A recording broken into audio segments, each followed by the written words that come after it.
Boa noite, bom dia e boa tarde para todas as pessoas que estão vendo que verão esse vídeo. Eu sou o Grilo Falante e o coisa do Facebook tá coisado. Eu não sei como resolver, então vou fazer só no Instagram mesmo. Pronto. Né? E bom, isso aqui é uma live feita no Facebook. Não, pera. Isso aqui é uma live feita só no Instagram mesmo, porque o Facebook tá coisado, né? Não tem problema, acontece. E faz tempo que eu não faço um vídeo, porque enfim, eu tava de férias, né, gente? Finalmente tive férias da universidade, não recesso, porque até agora só tava tendo recesso de final de ano praticamente, né? As férias que tava sendo no meio do ano, não no meio, julho, mas no meio mesmo.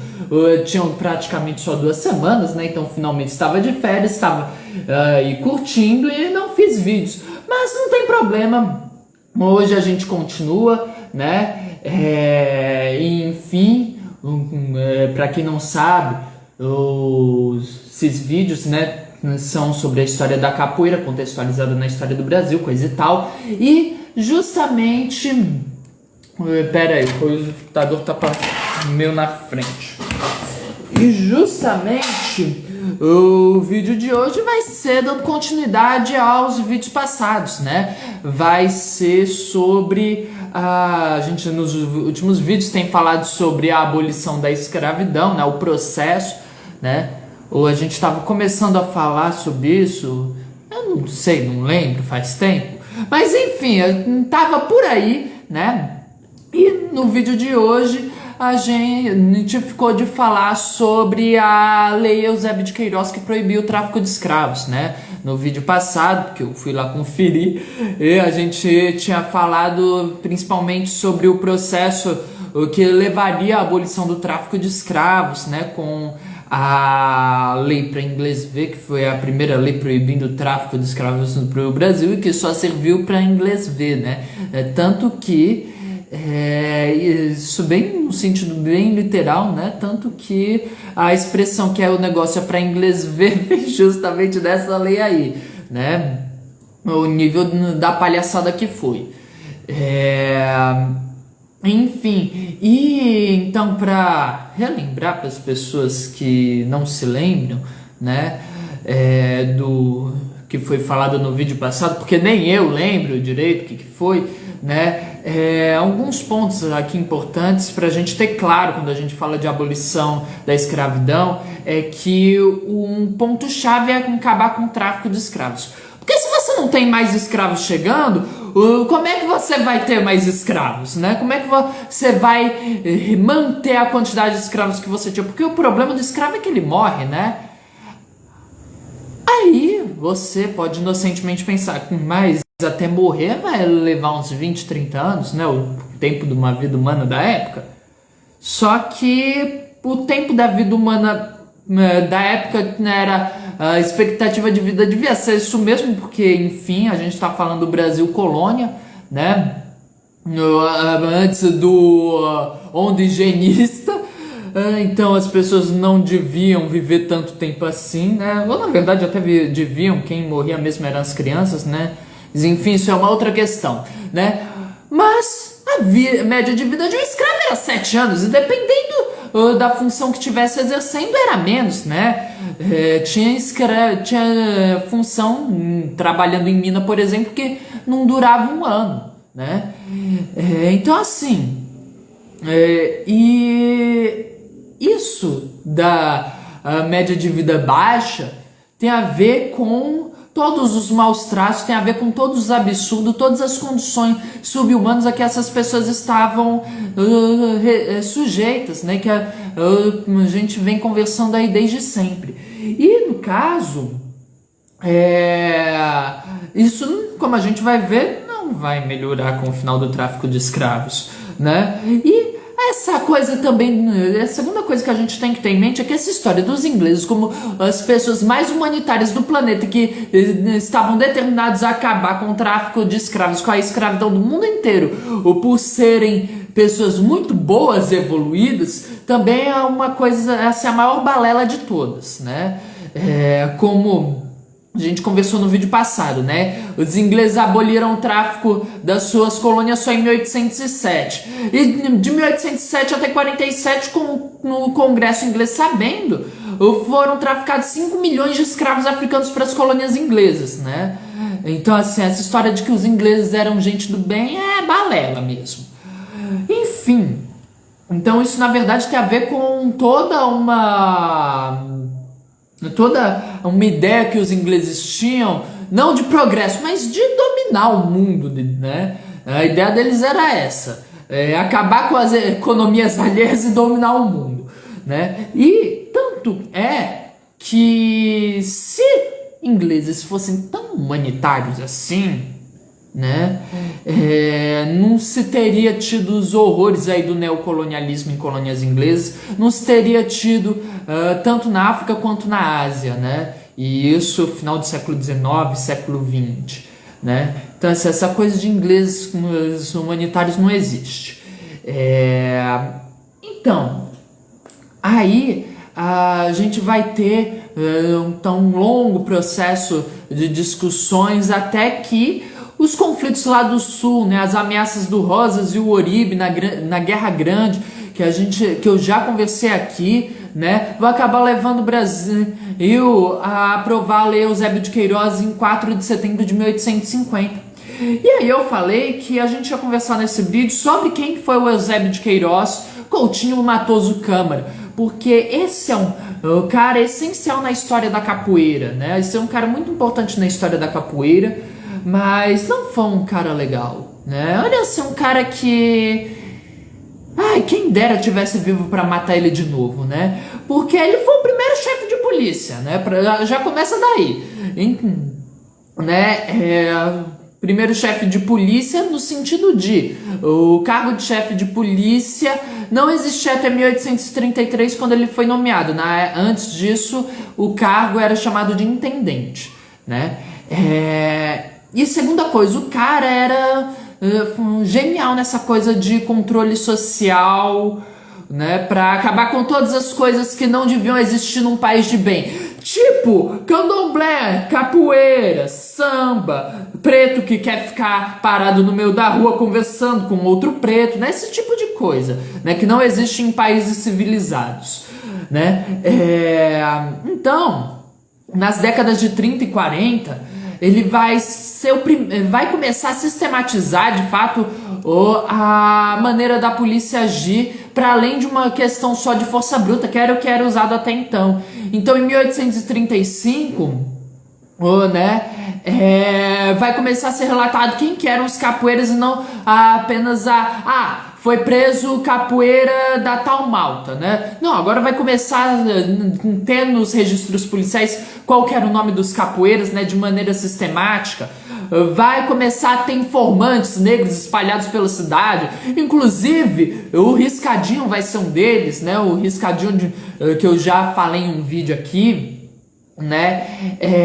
E além disso, vai ser também o cara que vai impedir o desembarque de um navio carregado de escravos baianos. Tudo isso eu já tinha dito em vídeos passados, né? Mas o que eu não disse é o seguinte, é que o cara, o Eusébio de Queiroz, ele era africano, detestava coisa de africano, né? Detestava gente preta, mas ele nasceu lá em Luanda em 1812, né? Ele era africano, filho de um africano também, porque o pai também era de Luanda, né? E aí ele vai vir junto com o pai para o Brasil aos 4 anos de idade, em 1816. Em 1827 entra aí no curso de Direito lá de Pernambuco, recebe o diploma de advogado em 1832, né?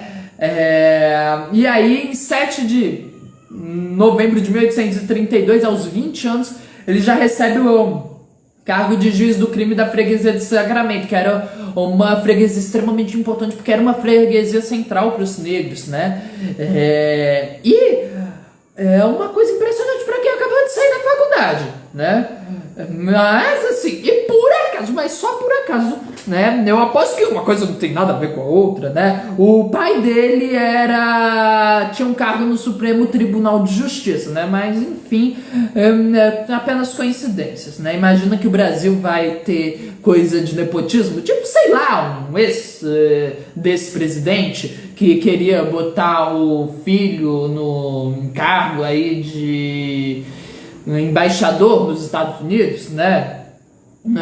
Enfim, esse tipo de coisa, né, nunca aconteceria no Brasil.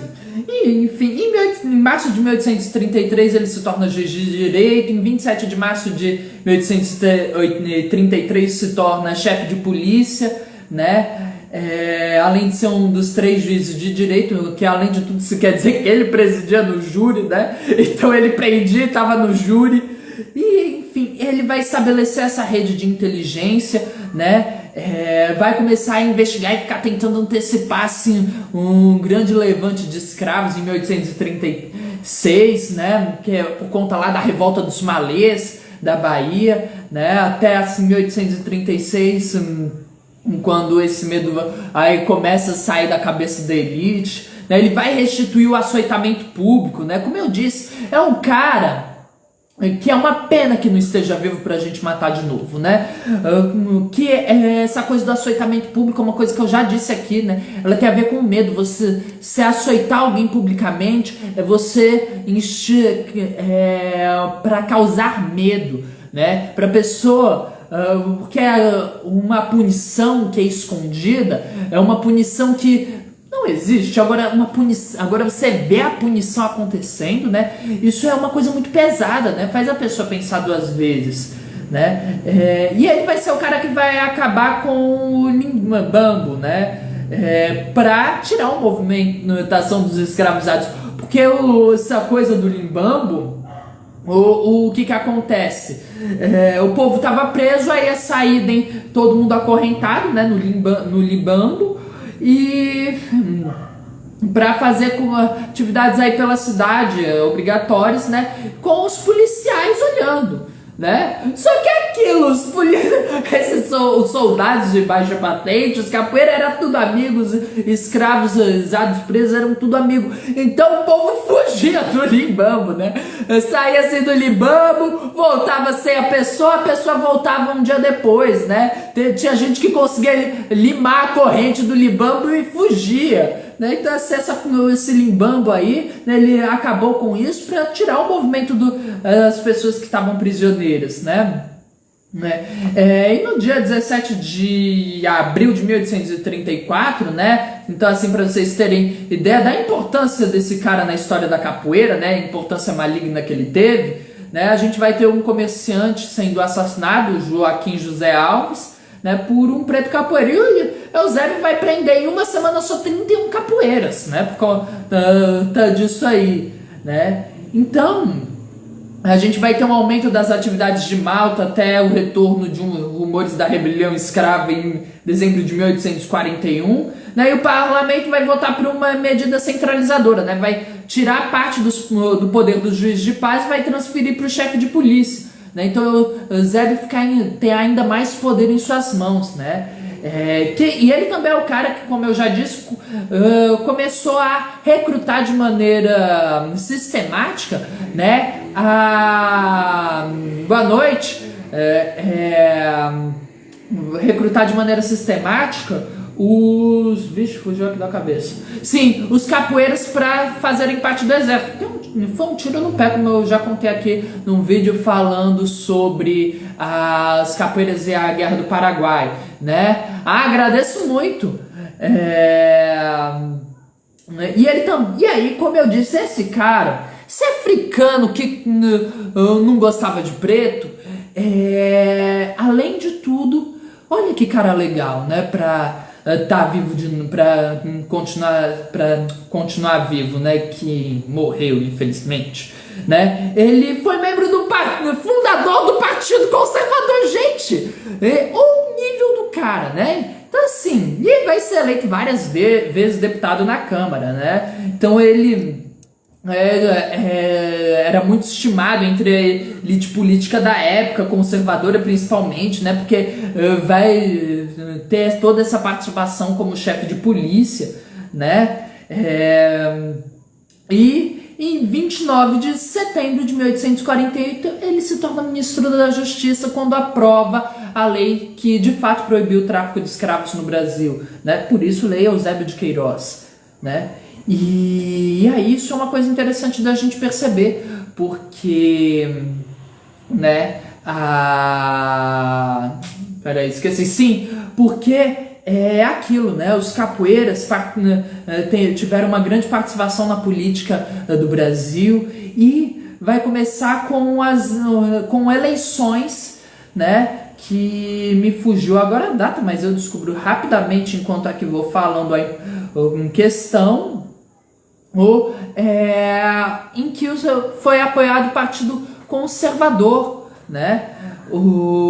Para além disso, nessa mesma eleição a gente tem muitos escravos indo votar, né? Não que eles tivessem o direito, mas eles estavam indo votar no Partido Conservador. Isso é uma coisa que pode parecer muito bizarra a gente pensar que tá votando nos conservadores, que são os maiores contra a abolição, né? Mas é por conta disso, porque os conservadores é que tinham de fato poder, né? Tanto que todas as leis abolicionistas foram votadas pelo Partido Conservador, foram aprovadas pelo Partido Conservador, né?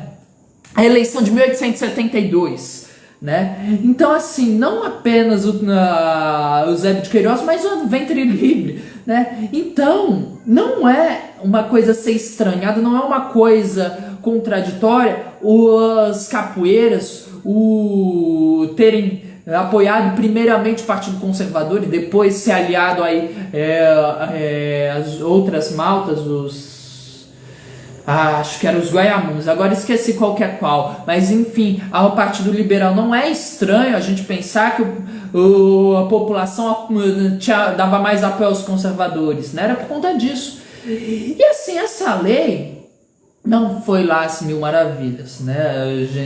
Não tinha como ser, né? Então, assim, essa lei instituía a seguinte ideia, né? A pessoa que for pega traficando escravo vai ter uma penalidade gigantesca, e esse escravo ilegal, ele vai ser um africano livre, né? Então se criou essa categoria em que a pessoa iria trabalhar por um determinado período de tempo e aí iria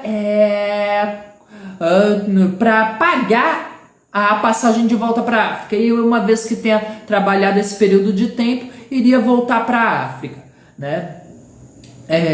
Uma coisa que parece tudo bem, beleza, né? Dá pra entender, o governo é malandro, não vai pegar e mandar de volta pra África, né? De uma vez, quer primeiro explorar o pobre coitado, mas tudo bem, né? Só que os africanos, a condição de africano livre era tudo menos livre. Então, né, um dos últimos vídeos, acho que o penúltimo, foi da carta dos presos da Casa de Correção enviada para o imperador, né, contando toda a situação tenebrosa que eles viviam naquela prisão, né, e que é um documento incrível, né, porque demonstra várias coisas, inclusive a capacidade de articulação da população mais pobre para conseguir fazer valer o seu direito, né? E a gente vai, como eu disse, a gente tinha acompanhando a Carta dos Africanos Livres, que eu falei que ia deixar para contar agora, né? Eles escreveram o seguinte: Senhor, ao régio trono de Vossa Majestade Imperial, humildemente se prostram os desgraçados pretos africanos existentes em obras públicas da casa, que algum dia pode ser de correção, a fim de Vossa Majestade Imperial, como seu senhor, ouvir as súplicas dos seus escravos e dar-lhes algumas tranquilidades. Como os mais que trabalham nas obras públicas, como nota-se o Nacional da Marinha, e fazer com que desapareça vários abusos praticados pelo administrador que os rege. Antigamente, os africanos tinham a circunferência da chácara para passear nos domingos e dias santos. Hoje em dia, vivem justamente com os pretos da prisão do Castelo, metidos em um curral, domingos e dias santos. Isso porque eles eram livres e não cometeram nenhum crime para serem prisioneiros, como é o caso desses pretos da prisão do Castelo, né? Continuando a carta. Pega-se o administrador em dizer que saem à rua, embebedam-se e fazer outras patifarias iguais, vão às chácaras vizinhas e roubam frutas. Porém, tal não há, imperial senhor, né? Ou seja, o administrador utilizava de um argumento racista, né, para justificar que, então vocês não podem, né? Como assim? Não era livre? Não é africano livre, né? E aí, é agora que eu vou contar como essa situação de africano livre fica ainda mais bizarra, né? Porque a gente tende ao erro de pensar, não, mas isso aqui era um caso de um administrador que era corrupto até... não sei, é difícil pensar uma pessoa tão corrupta quanto esse cara, né? Mas ele, sem dúvida, se tivesse vivo hoje, estaria par a par com o esquema dos milicianos do Rio de Janeiro, né? Iria estar no mesmo condomínio, ainda que não tivesse nenhuma relação com o assassino da Marielle, né? Enfim, ia estar no nível desse tipo de gente, né? Gente que jamais deveria governar um lugar como o Brasil, né? Ou qualquer lugar civilizado, né? Civilizado e decente. Enfim, no livro Rebeliões da Senzala, esse livro maravilhoso do Clóvis Moura, né, tem uma nota em que fala sobre o que era preciso para um africano livre entregue ao serviço de particulares ou estabelecimentos públicos conseguir ter a sua emancipação, né? Cadê? Deixa eu achar.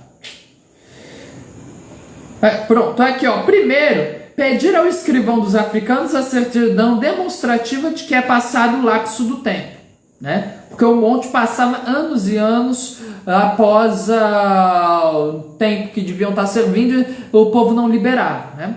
Segundo, requerer ao governo imperial por intermédio da Secretaria da Justiça. O ministro da Justiça manda ouvir o juiz de órfãos. O juiz de órfãos informa e faz volver a petição ao ministro. O ministro manda ouvir o chefe de polícia. O chefe de polícia manda ouvir o curador-geral. O curador-geral dá a sua informação e faz voltar a petição ao chefe de polícia. O chefe de polícia manda ouvir o administrador da casa de correção.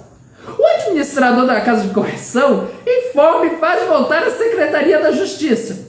O chefe de polícia informa e faz voltar a Secretaria... repetir. A Secretaria faz uma resenha de todas as informações para o ministro despachar. O ministro despacha, afinal, mandando passar a carta de liberdade. E com este, afinal, quer dizer o seguinte: volta a petição ao juiz de órfãos e expede-se um aviso ao chefe de polícia. O juiz de órfãos remete a petição ao escrivão e faz passar a carta que este demora em seu poder até que a parte vá pagar os emolumentos. Remete-se a carta ao chefe de polícia. O chefe de polícia oficia ao administrador da casa de correção mandando vir o africano. O administrador manda-o e o chefe de polícia designa o termo ou município em que há de residir.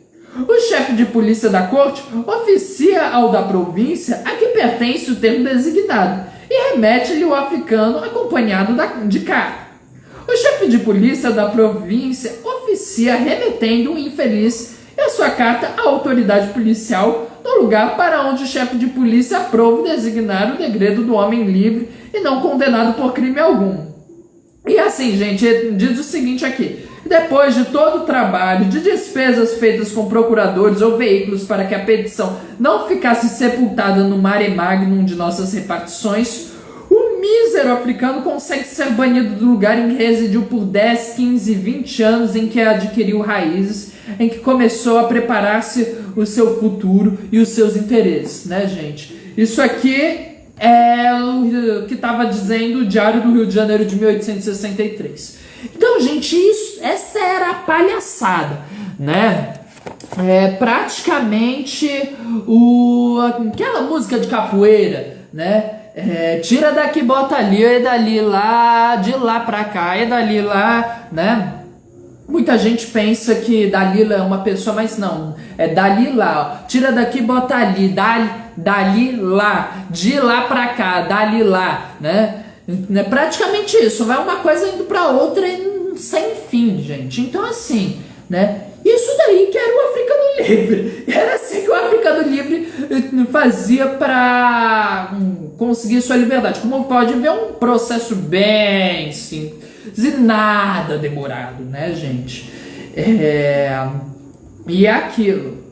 Não era um ou outro que tinha que passar por essa situação, né? Isso era mais regra do que exceção, né? Porque a gente está no Brasil, o país onde já se achava absurdo por si só ter gente preta que é livre, né? Então, ter um africano que é livre, né, é uma coisa que simplesmente as pessoas, para quem eram recebidas, que era sempre gente ligada ao governo, porque era o governo que determinava para onde é que ia, né? Não queriam saber disso, né? E com todo esse processo, a vantagem estava para eles, né? Eles não tinham nada a perder. Então, gente, né, o que dá para dizer sobre isso é isso, né? Essa coisa do Africano Livre era uma palhaçada, não é à toa que foi uma lei feita pelo Partido Conservador, apoiada por um conservador babaca que era africano, mas odiava preto, né? Então, gente, por hoje é só. Próxima semana a gente continua, porque próxima semana eu não vou estar de férias, né? E a gente conversa sobre, acho que é a lei dos sexagenários, né? Então, até a próxima semana. Esse vídeo vai estar no meu canal do YouTube Papo com Grilo, assim, dentro de uns 15 minutos, mais ou menos, né? Por hoje é só, e é isso.